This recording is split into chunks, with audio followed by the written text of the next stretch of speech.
Bharatiya Janata party 6 अप्रैल को अपनी 44वीं स्थापना दिवस मना रही है। जनसंघ से निकले नेताओं ने साल 1980 में अटल बिहारी वाजपेयी के नेतृत्व में बीजेपी की स्थापना की थी।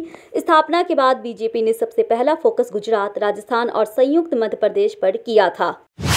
राष्ट्रपति द्रौपदी मुर्मू शनिवार को तेजपुर वायुसेना स्टेशन से सुखोई 30 MKI लड़ाकू विमान उड़ान भरेंगे। एक आधिकारिक प्रवक्ता ने ये जानकारी दी है। उल्लेखनीय है कि पूर्व राष्ट्रपति प्रतिभा पाटिल ने 2009 में देश के इस अत्याधुनिक लड़ाकू विमान में उड़ान भरी थी। प्रवक्ता ने कहा है, राष्ट्रपति मुर्मू 6 से 8 अप्रैल तक असम के दौरे पर रहेंगी। देश भर में आज हनुमान जयंती का त्योहार मनाया जा रहा है। ऐसे में भारत के अलग अलग हिस्सों में शोभा यात्रा निकाली जा रही है। इन यात्राओं के दौरान कानून और व्यवस्था की स्थिति से निपटने के लिए भी पुलिस प्रशासन ने कड़ी तैयारी कर ली है। दिल्ली में लोग सुबह से ही हनुमान जयंती धूमधाम से मना रहे। कनॉट पैलेस स्थित प्राचीन हनुमान मंदिर में पूजा अर्चना के लिए लोगों के आने का सिलसिला आज से सुबह से जारी है। इस बीच खबर है कि दिल्ली में हनुमान जयंती को लेकर के जारी तनातानी के बीच केजरीवाल सरकार मंत्री सौरभ भारद्वाज आज शोभा यात्रा निकालेंगे। वंदे भारत एक्सप्रेस ट्रेन पे एक बार फिर से पथराव का मामला सामने आया है। ये घटना आंध्र प्रदेश के विशाखापट्टनम में हुई है, जहां अराजक तत्वों ने ट्रेन पे पथराव किया है। वॉलंटियर डिवीजन रेलवे से मिली जानकारी के मुताबिक C8 कोच की खिड़की की शीशा पथराव के चलते टूट गया है। कलकत्ता उच्च न्यायालय के निर्देश के बाद पश्चिम बंगाल सरकार ने हनुमान जन्म महोत्सव के दौरान 3 जिलों हुगली, बैरकपुर और कोलकाता में अर्धसैनिक बलों को तैनात करने का फैसला किया है। एक वरिष्ठ अधिकारी ने ये जानकारी दी है। भारतीय जनता पार्टी आज यानी 6 अप्रैल को अपना स्थापना दिवस मना रही है। स्थापना दिवस के मौके पे एक सप्ताह के लिए विशेष कार्यक्रम आयोजित किए जा रहे हैं, जिनमें सेवा को प्रमुखता दी जाएगी। पार्टी इस दौरान केंद्र सरकार के द्वारा जारी की गई कल्याणकारी योजनाओं की जानकारी लोगों तक पहुंचाएगी। लोगों तक अपनी बात पहुंचाने के लिए पार्टी अभी तक डिजिटल फॉर्मेट पर ज्यादा जोर दे रही थी, लेकिन इस बार पुराने तरीकों को भी खूब इस्तेमाल किया जाएगा। दिल्ली के जहांगीरपुरी में हनुमान जयंती पे शोभा यात्रा निकाली गई है। दिल्ली पुलिस ने कुछ नियम और शर्तों के साथ यात्रा निकालने की परमिशन दी है। साथ ही विधि व्यवस्था बनाए रखने के लिए दिल्ली पुलिस की अतिरिक्त फोर्स के साथ पैरामिलिट्री फोर्स को तैनात किया गया। इलाहाबाद हाई कोर्ट की लखनऊ पीठ ने उत्तर प्रदेश सरकार को निर्देश दिया है कि वो नगर निकाय चुनाव के लिए गठित उत्तर प्रदेश राज्य स्थानीय निकाय पिछड़ा वर्ग आयोग की रिपोर्ट को आज उसके समक्ष पेश करे। यह आदेश न्यायमूर्ति राजन रॉय और न्यायमूर्ति मनीष कुमार की खंडपीठ ने लखीमपुरी खीरी निवासी विकास अग्रवाल द्वारा आरक्षण संबंधी अधिसूचना को चुनौती देने के लिए दायर एक रिट याचिका पर सुनवाई करते हुए दिया। उमेश पाल हत्याकांड की आरोपी माफिया अतीक अहमद के बेटे असद को मेरठ के राधना गांव के पूर्व प्रधान के बेटे के साथ सोशल मीडिया पे फोटो वायरल हो रहा है। इस मामले में सीओ किठौर का कहना है कि पुलिस पूर्व प्रधान के परिजनों से पूछताछ करेगी कि उनका अतीक के परिवार से कोई रिश्ता है या नहीं। देश भर में आज हनुमान जयंती मनाई जा रही है। इस दौरान दिल्ली समेत कई राज्यों में शोभा यात्रा निकाली जाएगी। कानून व्यवस्था की जिम्मेदारी पुलिस के हाथ में रहेगी, लेकिन पश्चिम बंगाल में पुलिस के साथ साथ अर्धसैनिक बलों को भी तैनात किया गया है।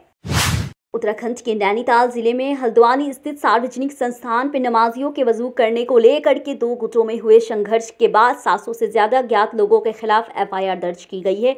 हल्द्वानी के भोटिया पवाड़ क्षेत्र में शाम को 2 समुदाय के बीच तनाव तब भड़का जब एक समुदाय के कुछ लोग ने आवास विकास कॉलोनी में चल रही मुस्लिम धार्मिक गतिविधियों पर आपत्ति जताई। कांग्रेस का सुपर हाई कमान 2024 के लोकसभा चुनाव के दौरान दलित कार्ड खेलने पे विचार कर रहा है। 3 गांधी वाले सुपर हाई कमान, जिसमें सोनिया गांधी, राहुल गांधी और प्रियंका गांधी शामिल है, मल्लिकार्जुन खड़गे को प्रधानमंत्री पद के संभावित चेहरे के रूप में देखता है। ये शायद इसी रणनीति का हिस्सा था। खड़गे को सबसे पहले गांधी परिवार ने पिछले साल कांग्रेस अध्यक्ष के रूप में लाया और उन्हें राज्यसभा में विपक्ष का नेता बने रहने की अनुमति दी। भारतीय जनता पार्टी आज अपना स्थापना दिवस मना रही है। इस मौके पे सुबह से ही सोशल मीडिया पे बधाई देने वाले का तांता लगा हुआ है। ट्विटर पे बीजेपी स्थापना दिवस ट्रेंडिंग में है। केंद्रीय ग्रामीण विकास और पंचायती राज मंत्री गिरिराज सिंह ने कहा है कि सदैव राष्ट्रीय की सेवा कर नवनिर्माण के लिए समर्पित जनसेवा को संकल्प और भारतीय के लिए लोकतंत्र की सच्चाई वाहक विश्व की सबसे बड़ी पार्टी भाजपा के 44वें स्थापना दिवस के पावन अवसर पर सभी कार्यकर्ताओं को हार्दिक बधाई एवं शुभकामनाएं। बिहार में हिंसा का दौर थमने के बाद अब राजनीतिक आरोप प्रत्यारोप का दौर शुरू हो गया है। बिहार के मुख्यमंत्री नीतीश कुमार ने बिहार हिंसा की साजिश करार देते हुए बीजेपी पे जमकर निशाना साधा है। वहीं एमआईएम के नेता असदुद्दीन ओवैसी को बीजेपी के लिए काम करने वाला एजेंट करार दिया। बीजेपी के बिहार की सत्ता में आने के बाद दंगाइयों को उल्टा लटकाने संबंधी केंद्रीय गृह मंत्री अमित शाह के बयान पर बिहार के उप मुख्यमंत्री तेजस्वी यादव ने पलटवार किया है। तेजस्वी यादव ने बुधवार को कहा है कि ये प्रदेश लोगों को सीधा करने के लिए जाना जाता है। राजद नेता ने आरोप लगाया है कि बीजेपी की कई सांसद हंगामा करने में शामिल थे, लेकिन पार्टी के प्रमुख रणनीतिकार शाह ने उनके व्यवहार के लिए उनकी खिंचाई नहीं की। तेजस्वी यादव ने कहा है, ये बिहार है। इस बार विधानसभा चुनाव में बीजेपी कोई कमी नहीं छोड़ना चाह रही है। वो पुराने तरीकों के साथ साथ नए प्रयोग भी कर रही है। बीजेपी अब नमो वॉलंटियर्स तैयारी कर रही है। प्रदेश की सभी विधानसभा सीटों पे इनकी तैनाती हो गई है। जानकारी के अनुसार कुल 8000 वॉलंटियर्स तैयार किए गए हैं। ये वॉलंटियर्स मतदाताओं को केंद्र की नरेंद्र मोदी सरकार की योजना की जानकारी देंगे। मध्य प्रदेश के जबलपुर शहर में 2 आर्मी अफसरों के खिलाफ छेड़छाड़ करने का आरोप लगा है। पीड़ित युवती लॉ की स्टूडेंट है। इस मामले से जुड़ा एक वीडियो सोशल मीडिया पर जमके वायरल हो रहा है। जबलपुर पुलिस ने पीड़ित लॉ स्टूडेंट रूपल यादव की रिपोर्ट पे मामला दर्ज कर लिया है। पुलिस ने दोनों आर्मी अधिकारियों की पहचान भी कर ली है। हालांकि अब तक उनकी गिरफ्तारी नहीं हुई है। असम के भारतीय जनता पार्टी के नेता ताजमहल गिराने की बात कर दी है। विधायक रूपज्योति कुर्मी ने कहा है, ताजमहल प्यार का प्रतीक नहीं है। मैं प्रधानमंत्री नरेंद्र मोदी से ताजमहल को तुरंत ध्वस्त करने का आग्रह करता हूं। बीजेपी विधायक रूपज्योति कुर्मी ने केवल ताजमहल नहीं बल्कि कुतुब मीनार को भी गिराने की बात कही है। समाजवाद पार्टी सांसद डिंपल यादव और शिवपाल सिंह यादव की मांग को बीजेपी सांसद दिनेश लाल यादव निहड़वा का समर्थन मिल गया है। दरअसल राष्ट्रपति द्रौपदी मुर्मू ने दिग्गज समाजवाद पार्टी के नेता मुलायम सिंह यादव को मरणोपरांत पद्मा विभूषण से सम्मानित किया गया। इसके बाद बीजेपी सांसद ने नई मांग रख दी है। राजस्थान के विशेष अदालत ने मनी लॉन्ड्रिंग के मामले में निलंबित आईएएस पूजा सिंघल के खिलाफ आरोप तय करने की तिथि 10 अप्रैल तक बढ़ा दी है। पूजा सिंघल के वकील विश्वजीत मुखर्जी ने कहा है, आज आरोप तय करने पर सुनवाई हुई है। कांग्रेस नेता राहुल गांधी जल्द ही अपनी मां सोनिया गांधी के घर 10 जनपद पे शिफ्ट करेंगे। सूत्रों के मुताबिक राहुल गांधी के घर का सामान सोनिया गांधी के आवास 10 जनपद शिफ्ट होने लगा है। वहीं राहुल गांधी के दफ्तर के कामकाज के लिए नया घर ढूंढा जा रहा है। पूर्व कांग्रेस अध्यक्ष की लोकसभा मेंबरशिप खत्म होने के बाद राहुल गांधी को बंगला खाली करने का नोटिस मिला था।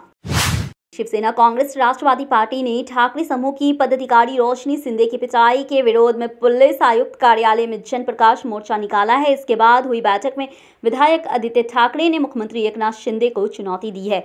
आदित्य ठाकरे ने कहा है कि मौजूदा सरकार ढोंग है और ठाणे के चुनाव जीतेगी। इस पे अब मुख्यमंत्री शिंदे ने जवाब दिया है कि एकनाथ शिंदे ने कहा है, लोकतंत्र में कहीं से भी चुनाव लड़ने का अधिकार है। जनता तय करती है कि किसे चुनना है और किसे हटाना है। उत्तर प्रदेश में कोरोना के मामले एक बार फिर से तेजी से बढ़ते जा रहे हैं। यूपी में एनसीआर के अलावा लखनऊ में भी संक्रमण की रफ्तार तेजी से बढ़ रही है। लखनऊ में 16 मार्च से केस बढ़ना शुरू हुआ है, जिसके बाद अस्पतालों को लक्षण के आधार पर जांच के आदेश दे दिए। बीजेपी के प्रदेश अध्यक्ष चंद्रशेखर बावनकुले ने कहा है कि उद्धव ठाकरे ने उनके साथ धोखा किया है। बीजेपी उनके साथ कभी नहीं जाएगी। उनके लिए बीजेपी के दरवाजे फिलहाल बंद है। लेकिन बावनकुले ने यह स्पष्ट किया है कि अजित पवार ने कभी विश्वासघात नहीं किया। उनके साथ मतभेद है, लेकिन कभी अनबन नहीं हुई। सोनीपत में झपटमारों का खौफ कम होने का नाम नहीं ले रहा है। झपटमार लगातार वारदात को अंजाम देकर निकल भागते हैं। अब झपटमारों ने शहर के सेक्टर 15 में शिक्षा व महालाना चौक के पास गृहिणी के गले से सोने की चेन झपट ली है। पुलिस ने मुकदमे दर्ज कर जांच शुरू कर दी।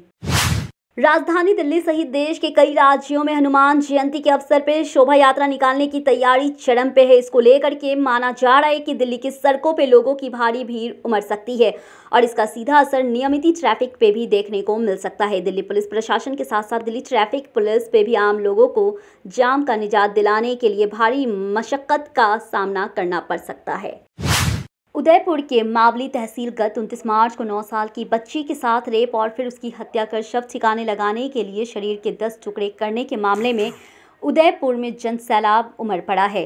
सभी का एक ही सवाल था, आरोपी को फांसी दो। सड़कों की संख्या में अलग अलग समाज के लोग एक तंत्र हुए और विरोध प्रदर्शन कर रहे हैं।